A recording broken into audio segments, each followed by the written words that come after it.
Mana lebih utama mendaftarkan anak untuk haji atau menginfakkan untuk masjid? Mengingat daftar tunggu haji itu begitu lama, Ustaz.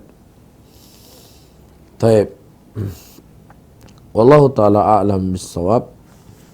Ya, tergantung melihat kebutuhannya. Ya, melihat kebutuhan. Kalau seandainya memang dia melihat masjid dalam kondisi terdesak agar bisa segera terbangun, agar muslimin bisa menikmati salatnya, ya, maka dia kedepankan masjid.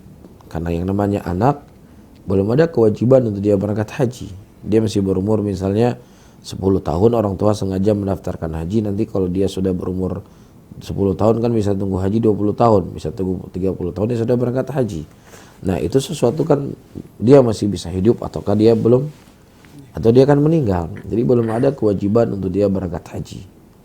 Ya, belum ada kewajiban untuk dia berangkat haji, maka ya masjid yang dia serahkan uangnya tadi mungkin akan langsung termanfaatkan.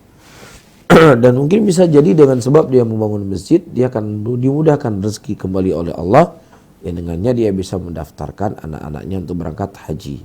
Tapi kalau dia mengedepankan juga anaknya untuk berangkat haji, tidak ada masalah, karena membantu masjid itu bukanlah sebuah kewajiban bagi dia, karena itulah sedekah, yang dengannya dia akan mendapatkan pahala yang besar di sisi Allah. Adapun kewajiban, tidak ada kewajiban, karena zakat harta yang dikeluarkan wajib itu adalah zakat harta. Ya, ketika dia sudah punya kelebihan atau sudah sampai haul dan nisab dari zakat, dia wajib dia keluarkan. Selain dari itu adalah zakat adalah harta-harta yang bentuknya sedekah. Ya. Wallahu a'lam.